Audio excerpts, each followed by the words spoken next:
ঘরোয়া ফুটবল মৌসুমের প্রথম ঢাকা ডার্বি কাল। প্রিমিয়ার লিগের ম্যাচে মুখোমুখি হবে দুই চিরপ্রতিদ্বন্দ্বী আবাহনী আর মোহামেডান।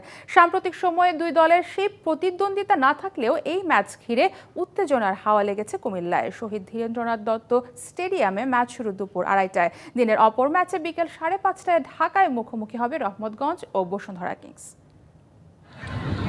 গত মৌসুমে রানার্স আপ হলেও এই মৌসুমে প্রথমবার লিগ শিরোপা জয়ের মিশনে নেমেছে মোহামেডান। লিগের শুরুটাও দারুণ করেছে সাদা কালোরা, তবে নিজেদের সবশেষ ম্যাচে ফেডারেশন কাপে হারতে হয়েছে রহমতগঞ্জের কাছে। সে কারণে চির প্রতিদ্বন্দ্বীদের সাথে মাঠে নামার আগে সাবধানী সাদা কালোরা। নিজেদের প্রথম ম্যাচে ঢাকা ওয়ান্ডারার্স ক্লাবকে 6-0 গোলে উড়িয়ে দিয়ে পরের ম্যাচেই 5 বারের চ্যাম্পিয়ন বসুন্ধরা কিংসকে 1-0 ব্যবধানে হারায় সাদা কালোরা। লিগের 2 রাউন্ড শেষে তালিকার শীর্ষেও অবস্থান করছে তারা, তাই নতুন রাউন্ডেও জয়ের ধারা বজায় রাখার পরিকল্পনা মোহামেডানের।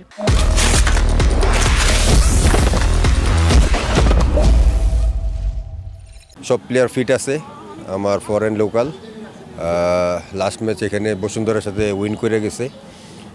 ইনশাল্লাহ আমরা জিতার জন্যই ফুটবল খেলবো।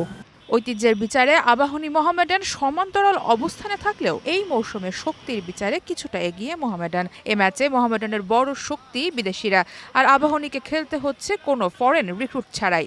যদিও দেশিদের নিয়েই মৌসুম শুরুর 3 ম্যাচই জিতেছে আকাশী নীলরা। প্রিমিয়ার লিগের 2 ম্যাচ আর ফেডারেশন কাপের 1 ম্যাচেই জয় এসেছে আবাহনীর। মোহামেডানের সাথেও তাই জয়ের ধারা ধরে রাখার আশা কোচ মারুফুল হকের। আমি মনে করি এই মুহূর্তে বসুন্ধরার পরে মোহামেডান টিম, তারপর আমি মনে করি আবাহনী ইনশাল্লাহ মোহামেডানকে কোনো অংশে ছাড় দিবে না, কারণ আবাহনীর মতোই খেলতে চাচ্ছে। নামে ঢাকা ডার্বি হলেও দুই দলের খেলাটা হবে কুমিল্লায়। যদিও দুই জায়ান্টের এই ম্যাচ ঘিরে প্রচারণার অভাব হতাশ করেছে স্থানীয় সমর্থকদের। সারা মাহবুব, ডিবিসি নিউজ ডেস্ক।